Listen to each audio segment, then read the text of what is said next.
반갑습니다. 오늘은 가을 학기의 두 번째 시간을 맞았습니다. 나사에서 선정한 50가지 대표 식물 중에 14위에 랭크된 포터멈 국화에 대해서 알아보도록 하겠습니다. 먼저 이야기 순서는 나사에서 선정한 50가지 대표 식물이라는 의미가 뭔지 간단하게 알아보고 국화에 대한 특징과 종류에 대해서 자세히 알아보도록 하겠습니다. 마무리로 집에서 국화를 어떻게 관리할 것인지 관리 포인트로 마무리하도록 하겠습니다. 영화 마션 다 보셨죠? 화성에서 살아남기 위해서 주인공이 저렇게 감자를 직접 우주 기지에서 감자를 저렇게 키웠었죠. 나사에서 우주국에서 우주를 연구하는 기관에서 식물을 연구하는 이유가 있죠. 밀폐된 공간에서 우주정거장과 같이 우주인이 살아가는 밀폐된 공간에 식물이 공기를 정화시켜 준다는 근거가 발견이 되면서 어떤 식물이 우주에서 그런 공기를 잘 정화시켜 주는가, 이 연구가 핵심 포인트가 되겠죠. 그래서 밀폐된 공간에서 공기를 정화시키고 먹을 것을 제공하는 식물을 연구하는 것은 나사의 중요한 연구 과제 중에 하나입니다. 50가지 대표 식물을 두고 등수를 매겼죠. 테스트 기준은 이 4가지였습니다.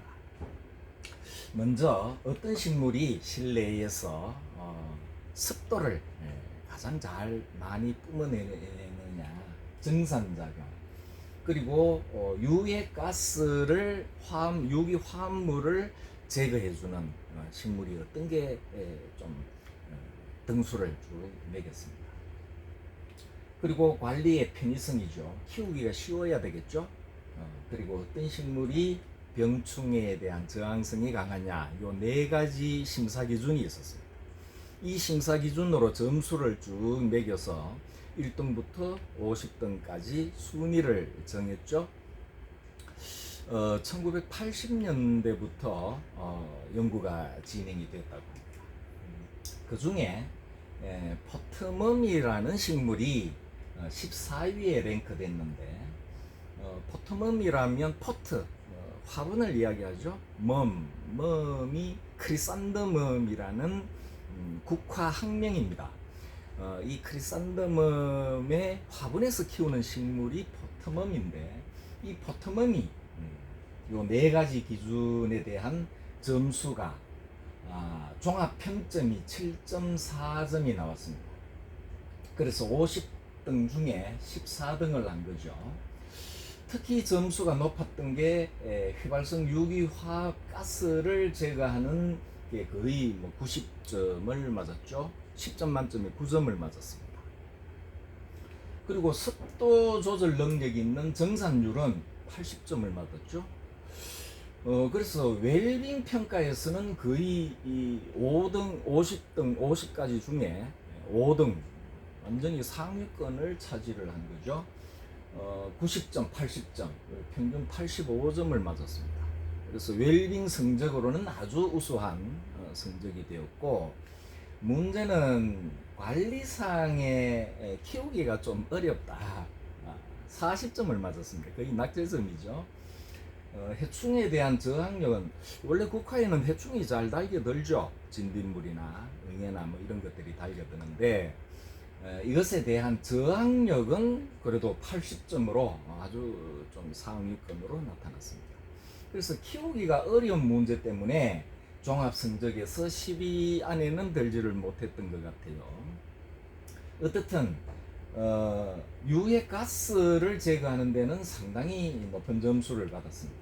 특히 포르말데히드 제거 능력은 2위에 랭크된 거죠. 지난 학기에 13위를 차지했었던 보스턴 고사리가 1등이었었죠. 포르말데히드 제거가 1등이었습니다. 그리고 암모니아 제거 능력도 상당히 높았다 해서 가스 제거율이 거의 만점에 가까운 90점에 해당이 돼서 높은 점수를 받았던 것 같아요. 어떻든 이 국화가 이 가을철에 우리 주변에 친숙하게 다가와 있는데, 이 국화의 성질과 특징과 종류에 대해서 한번 그 전체를 한번 살펴보도록 하겠습니다. 국화과에는 크리산데멈이라는 국화가 있습니다. 요 크리산데멈 집안 중에 모리폴리움이라는 종명이죠. 이거는 속명입니다. 이 집안에 크리산데멈 집안에 모리폴리움이라는 뽕나무 잎과 비슷한, 이파리가 아마 뽕나무 잎을 닮아서 지은 이름인 것 같아요. 오늘은 요 모리폴리움에 대해서 한번 알아보도록 하겠습니다. 원산지는 한국, 중국, 일본. 모리폴리움의 원산지죠. 주로 중국, 일본의 대국 같은 경우에는 중국, 일본이 원산으로 되어 있습니다. 꽃말이 아주 청순하고 정조의 의미를 갖는, 그래서 옛날 조선시대 때 선비들이 사군자를 치면서 국화도 아주 지조가 있는 국화로 활용을 했었죠. 이 크리산데멈 집안에는 모리토리움이라는 국화 외에 감국, 샤스타데이지, 쑥갓, 쑥갓도 이 크리산데멈 집안입니다. 마가레트, 봄에 국화처럼 피는 초화죠. 봄 초화입니다. 구슬초 등 전 세계에 한 200종 정도, 우리나라에는 한 17종이 난다고 해요. 요 크리산데멈 집안은 유럽, 아시아, 북아메리카, 아프리카 뭐 거의 세계적으로 좀 분포되어 있죠. 요 국화는 모니폴리움이라는 국화는 주로 한국, 중국, 일본이지만 감국 요것도 중국 원산이죠. 샤스타데이지, 쑥갓, 마가레트 요런 거는 지중해라든지 마가레트 같은 경우에는 아프리카 원산이라고 그래요. 이렇게 크리산데멈은 좀 세계적으로 분포가 되어 있다. 특히 세계인의 사랑을 받는 국화, 포터멈은 계량종이 아주 많죠. 이 국화 주로 한국, 중국, 일본이 원산인데, 중국, 일본에서 자생하고 있는 대국, 중국, 아주 큰 국화들이 아름다우니까 수없이 이 원예 품종이 개발되고 있습니다. 그 주요한 특징 중에 단일 식물이라는 성질이 있죠. 해가 짧아지면 꽃을 피우는 식물을 단일 식물이라고 하죠. 하지를 지나서 점점 해가 짧아지는 동지까지, 요 해가 짧아지면 꽃이 피운다는 이야기죠. 상당 정도의 국화과의 식물들이, 예를 들어 코스모스, 뭐 이런 종류들이 이 단일 식물에 해당되죠. 식물 중에 단일 식물의 대표적인 게 벼가 포함이 됩니다. 벼도 해가 짧아지면 꽃을 피워서 열매를, 쌀을 맺는 게 벼죠. 가을에 이거가. 야생이 강, 조금 후에 다시 좀 설명을 하겠습니다만, 야생이 강에서 햇빛과 통풍이 상당히 관리하는데 중요한 요소로 작용을 하는 게 특징이기도 합니다. 특히 국화차는 약효가 좋아서 이렇게 차로 다려서 많이 애엄을 하고 있죠. 종류를 살펴보면 다양한 분류를 하는 방식에 따라서 다양하게 분류를 할 수 있는데, 우선 개화 시기를 중심으로 분류를 해보면 하국, 추국, 동국, 여름에 피는 꽃이죠. 하지를 지나자마자 곧바로 7월달 돼서 또 피우는 하국이 있습니다. 추국은 10월달, 11월달 개화하는 것을 추국이라고 하는데, 8, 9월달에 피는 거를 8월 국화, 9월 국화 뭐 이렇게 부르기도 한다고 합니다. 어떻든 여름부터 겨울에 이르기, 동국은 거의 11월 하순, 12월 달까지 피는 게 동국이죠. 이렇게 시기별로 개화 시기별로 분류를 하는 방법도 있고, 그 다음에 꽃의 크기에 따라서 분류를 한 것도 있습니다. 대국, 중국, 소국, 대중소로 나누었죠. 꽃의 크기. 그 기준은 지름이, 꽃 지름이 18cm 같으면 한 요 정도 되겠죠. 뭐 한 28cm, 30cm 되는 꽃도 있습니다. 대국이. 내 머리통만 아주 꽃이 한 송이, 뭐 세 송이 이렇게 키우는 꽃들은 아주 대국이 꽃이 큽니다. 중국은 9cm 이상, 9cm 같으면 10cm 약간 모자라겠죠. 그 이하가 되면 소국이다.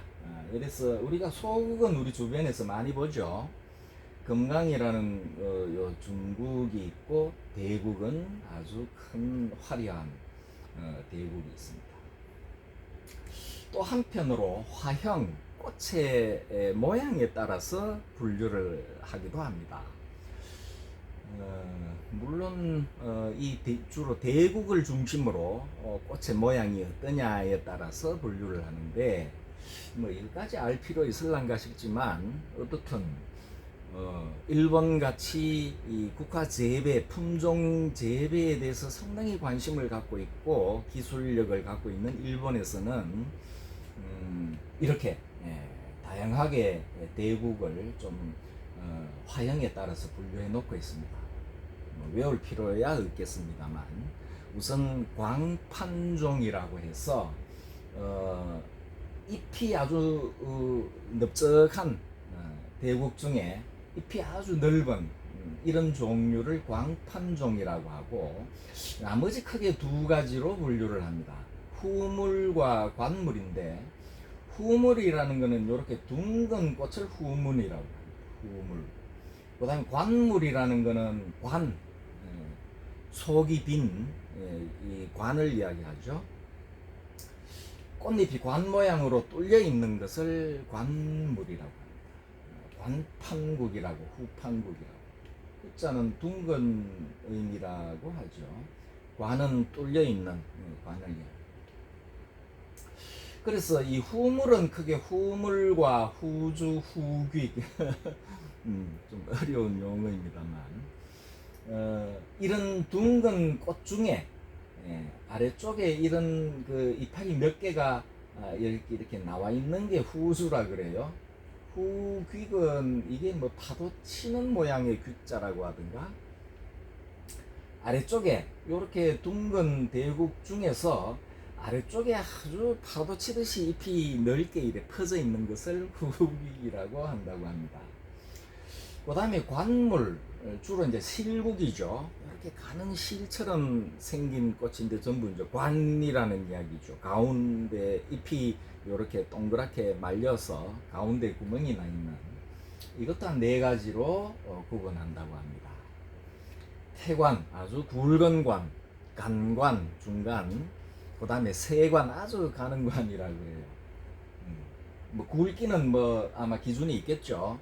2.4mm, 한 2mm 넘는 거는 태관, 1.2mm인가? 그 사이는 그 간관, 세관, 침관, 아주 좁게 침같이 생긴, 별로 볼품은 없다고 그래요. 근데 아주 귀하다고 합니다. 요런 실국 많이 들어봤죠? 실국이 관물로 얘기가 되고 구물 이렇게 구분한다고 합니다. 좀 글쎄요, 아주 그 편집증이 있는 일본인들이 만든 용어겠죠. 그리고 재배 양식에 따른 종류로도 박람회라든지 전시회에 이런 기준이 있다고 해요. 1강국, 3강국, 다강국에서 하나만 이렇게 쭉 올려서 키우는 1강국이 있다고 합니다. 이게 이제 그렇게 영양이 한 송이에만 집중되니까 머리만한 꽃이 핀다고 그러죠. 아주 그야말로 대국. 그 다음에 3강국이 많이 그 재배가 되고 있대요. 그래서 어떤 국화가 품종이 우수한지, 또 경기 대회를 하면서 어떤 작가가 꽃을 크고 이파리 더 잘 만들어서 우수품을 만들었느냐, 이런 그 시합을 한다고 그래요. 다강국에는 주로 홀수로 이렇게 나온다고 하는데 12강작도 있대요. 16강작. 우리 주변에서 유통되는 상품으로는 주로 12국이 많이 나오죠. 꽃이 12개가 이렇게 피어있습니다. 아마 여기 뭐 10강작도 있고 하겠죠. 그런데 어떻든 경기하는데 일정한 규칙이 있는 모양이에요. 그래서 5간작, 7간작, 9간작 뭐 이렇게 보고, 예를 들어 7간작이죠. 가운데 하나, 둘레로 6개, 뭐 가운데 하나, 중간에 4개, 뭐 겉에 8개, 뭐 이런 형태로 아마 키우는 모양이에요. 그리고 재배 양식에 따른 종류로는 다륜작과 조형작, 그리고 분재작, 옥작 뭐 이런 게 있는데, 다륜작은 정말 대단하더라고요. 한화분에, 그리고 줄기는 하나예요. 하나의 줄기에서 이렇게 많은 꽃을 이제 피워내는 거죠. 요렇게 보통 한 큰 작품은 11월 달부터 준비한다고 그래요. 겨울부터 준비를 해서 겨울 동안에 뭐 순치기 뭐 이런 걸 아주 그 준비를 한다고 그래요. 그래서 본격적으로 크기를 키우는 거는 이제 성장하는 철인 3월 달부터 보통 8월 달까지 성장을 한 이후에 9월 달, 10월 달 이제 꽃을 피운다고 합니다. 이 다륜작의 이 기네스북에 오른 작품이라고 그래요. 한 송이에, 한 줄기에 기네스북에 오른 게 1399개인가? 이 꽃이 이게 한 줄기에서 올라온 꽃이래요. 대단하죠.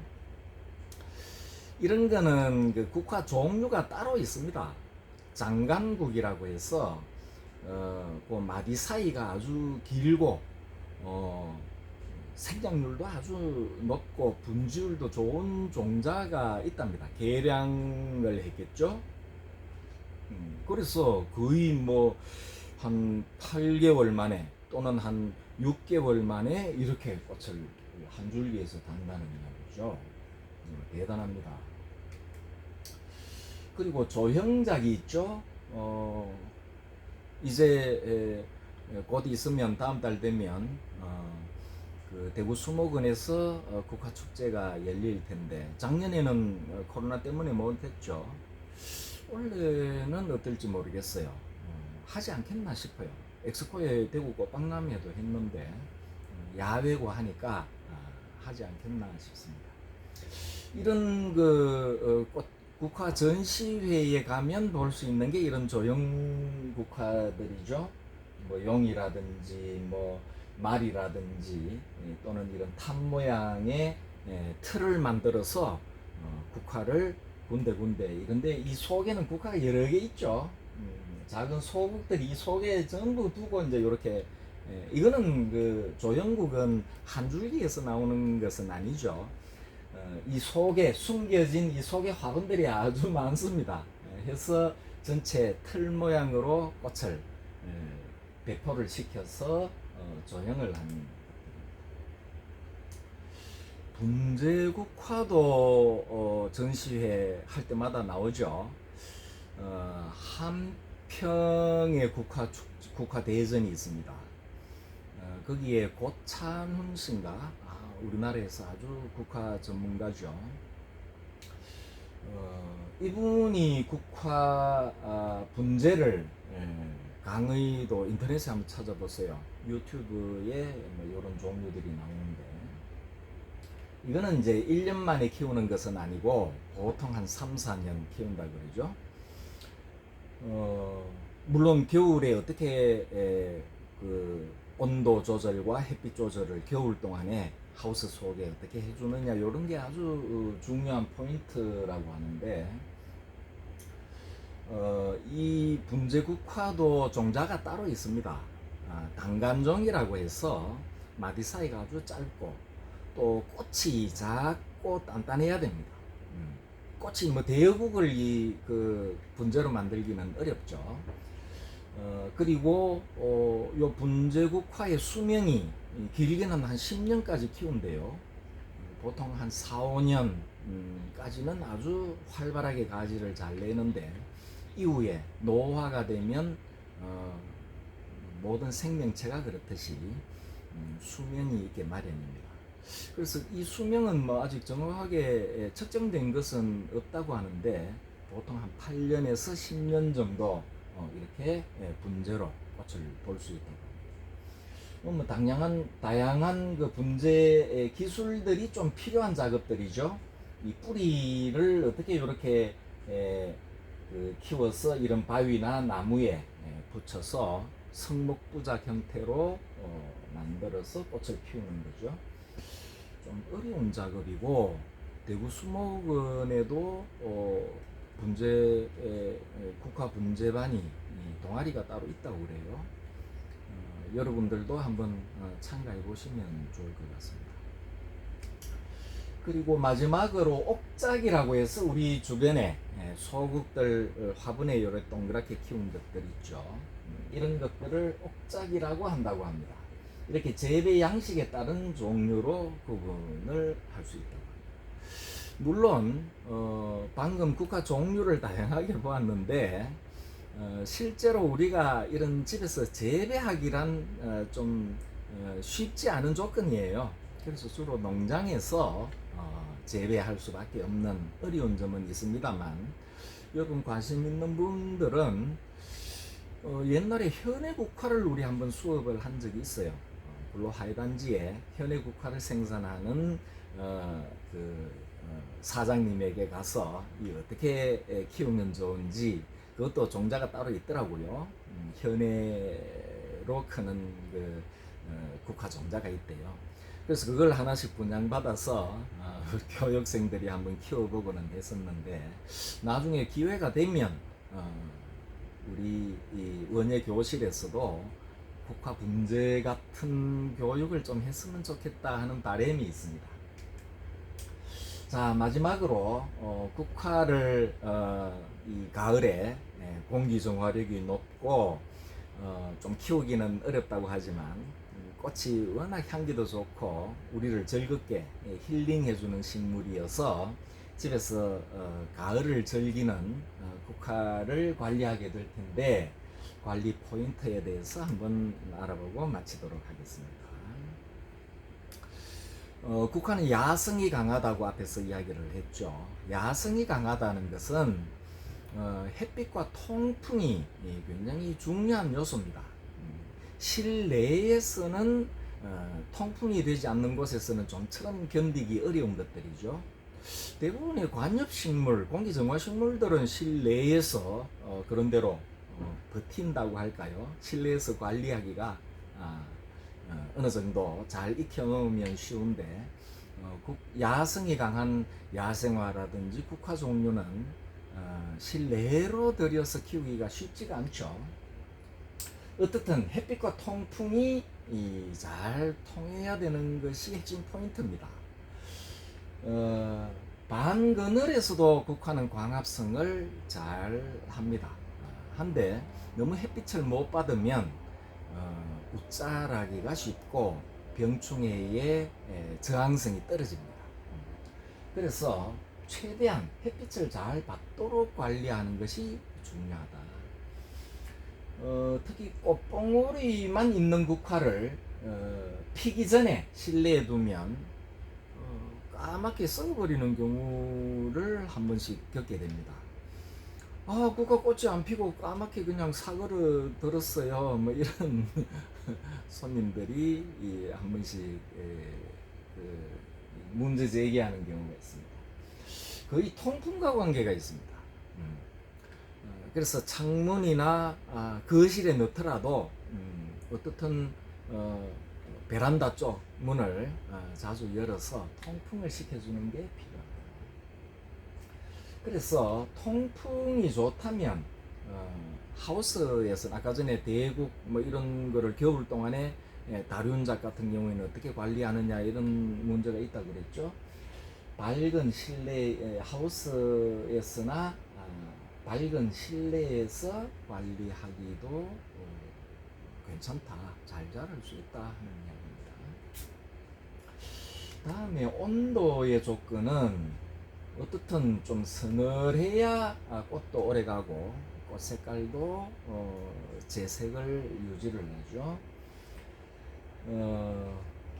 좀 추워도 상관이 없죠. 5도 이상에서 겨울에 뿌리로 월동하고 10도에서 25도에서 잘 생육한다. 요 가을철 딱 맞는 계절이죠. 겨울에는 지상부는 마르죠. 잎줄기는 말라서 죽지만 수根초로 뿌리는 살아서 사는 수根초이기 때문에 꽃이 지면 뿌리 밑동을 바싹 한 3cm 정도 남기고 바싹 잘라주는 게 좋죠. 그리고 겨울에 바깥에 두어서 너무 화분에 있을 경우, 정원이 있을 때는 괜찮습니다만 화분에 있을 때에는 자칫 뿌리까지 얼을 수가 있기 때문에 베란다 정도면 괜찮을 것 같습니다. 겨울을 놔도록 합니다. 그리고 물주기가 국화가 좀 까다로운 측면이 없지 않아 있습니다. 어떻든 국화는 배수가 잘 돼야 됩니다. 요즘 나오는 국화들은 아주 그 상토를 써서 물도 잘 빠지고 가볍고 해서 꽃도 아주 오래 해가지고 뿌리가 잘 발달하니까 그런데 국화는 뿌리가 가늘고 많지가 않습니다. 아주 가늘기 때문에 배수가 잘 되는 토양이 좋습니다. 친친한데 자꾸 물 주면 이 가는 뿌리들이 호흡을 하기가 어려워집니다. 그래서 뿌리가 썩어서 누런 이파리를 발생시키고는 하죠. 그래서 화분의 흙이 약간 말랐을 때 물을 준다. 우리 물주기의 기본이죠. 말랐을 때 물을 준다. 이걸 꼭 좀 지켜야 됩니다. 그리고 꽃몽어리가 있거나 개화 시기에는 평소보다 약간 좀 촉촉하더라도 물을 좀 줄 필요가 있을 때가 있습니다. 꽃을 활짝 피우는 동안에는 너무 과하거나 배수가 잘 되지 않는 토양에서는 뿌리가 썩기 쉽다. 한여름에는 바깥에 두었을 때는 너무 빨리 말라버려요. 그래서 가는 뿌리가 또 깊게 내려가지 않는 뿌리가 너무 말라버리면 뿌리가 말라서 죽는 경우도 있습니다. 그래서 한여름에 바깥에 두었을 때는 뭐 빨리 마르면 아침 저녁으로도 줘야 되겠죠. 보통 불로 화훼단지에 가게들 앞에 국화가 착 깔린 것들은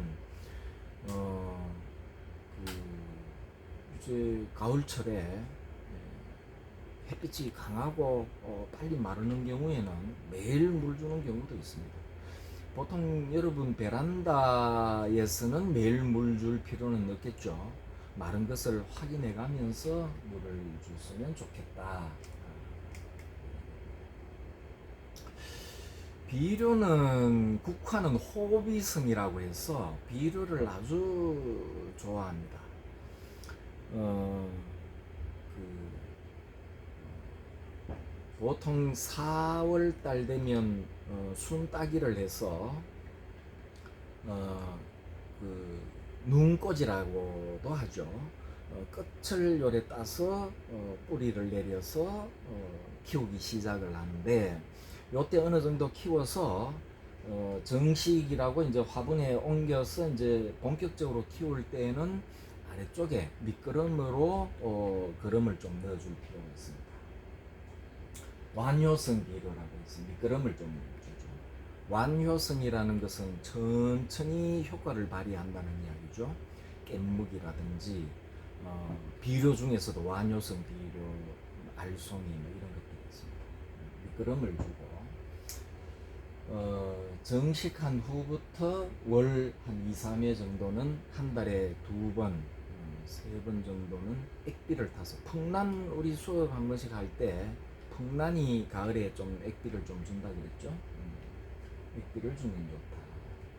비료는 꽃봉오리가 벌어지기 전까지는 좀 주면 좋다. 꽃이 피고 난 뒤에는 비료 줄 필요는 없다. 어떻든 국화는 거름을 좀 좋아한다. 그래서 현해나 아까 전에 저 대국 다륜작 또는 그 조형작 뭐 이런 것들은 거름 안 주면 저렇게 키우지를 못하죠. 거름을 제대로 줘야 아주 성장 속도가 제대로 나온다. 병충해에 대한 저항력은 높다 그랬죠. 한 80점 정도 높게 나왔는데 그럼에도 불구하고 좀 병해충은 좀 달게 드는 편입니다. 그런데 시중에 유통되고 있는 여러분들이 사서 집에서 키우는 옥작 국화 종류들은 농장에서 벌써 이 약 처리를 했기 때문에 진딧물이나 애벌레 뭐 이런 것들은 거의 발생이 잘 안 돼요. 특별히 약을 쳐줄 필요는 없지만 그래도 진딧물이나 응애가 발생할 수 있으므로 주의해서 살펴보고 초기에 진딧물이나 애벌레 이런 것들이 보이면 좀 손으로 잡아주는 게 제일 좋죠. 휴지로 닦아주든지. 이거 대책 없다면 약을 쳐주는 수밖에 없다. 그리고 올해 키우던 걸 내년에 메인 그 화분에서 키우면 아주 약해집니다. 생리상, 국화가 살아가는 원리상 빨리 늙고 저항력이 병충해의 저항력이 낮아집니다. 그래서 눈 따기를 눈꽂이라고 해서 눈을 따서 순을 따서 끝꽂이에서 키우는 방식으로 새 개체를 만드는 게 병충해에 강한 거죠.